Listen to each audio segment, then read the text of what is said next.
Driving on Cerrillos Road, you can see the sign for the Indigenous Language Institute, which is housed in one of the two remaining original buildings on the campus of the Santa Fe Indian School. The Institute helps Indigenous communities pass along their culture to future generations in their original languages. One way they do this is through their workshops, where they help people use new technology to preserve and pass along the information in oral, written, and visual forms. Executive Director Inez Slaughter describes the work of the Institute. We research, teach, and share. That's from information all the way to tools that immediately help Native communities to make their languages vital, seen and heard everywhere and by everyone. Many people have heard of ESL, English as a Second Language. Slaughter mentioned a startling fact about the languages of the 741 tribes in the U.S. New Mexico is home to 22 of these tribes, 19 of which are pueblos. Today, we find many language communities having to teach their language as a second language. In the early 80s, Santa Fe resident Joanna Hess founded the precursor to the current institute under the name Institute for the Preservation of the Original Languages of the Americas.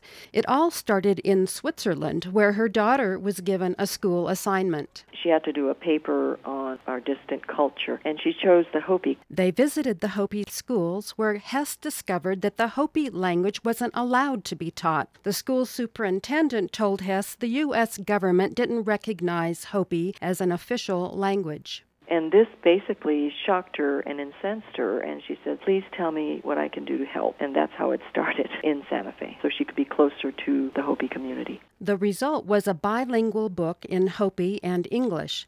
Of the original 500 native languages, we only have 175 left. 7 of the 175 are here in New Mexico. When a language is lost, the thousands of years and generations of knowledge and history is lost. The voices of the communities, their cultural identity as to who they are as a people of a particular nation, that huge link is lost.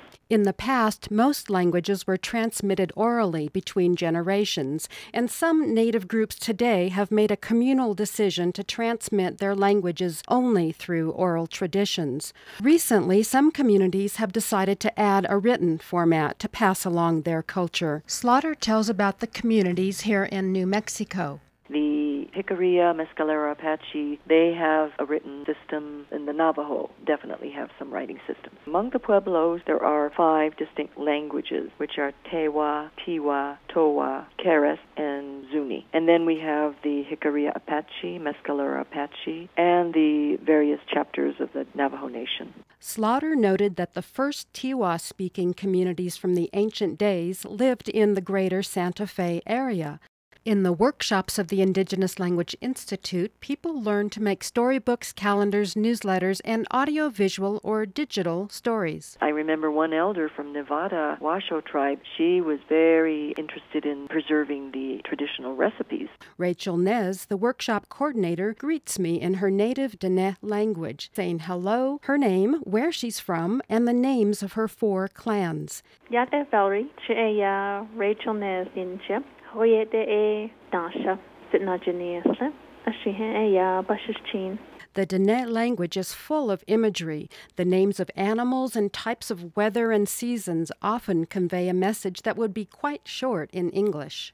Another specialist at the workshops is Chris Harvey, founder, programmer, and developer of LanguageGeek.com, where you can download for free any keyboard layout with the characters needed to write in the native languages. We're using desktop publishing software along with keyboard layouts and Unicode fonts specifically designed so that the native language speakers can type in their own language easily and quickly. The native language computer layouts even let people send emails and write on Facebook walls in their native languages. The young people especially, who are essentially born with a mouse in their hand, are now able to live their online life in the native language if they choose to do so. You can see and hear about 30 digital stories on the Institute's website.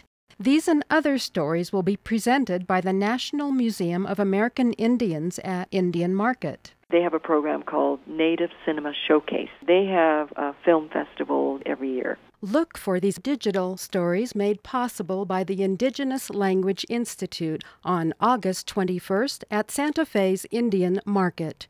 For KSFR News, I'm Valerie Morris.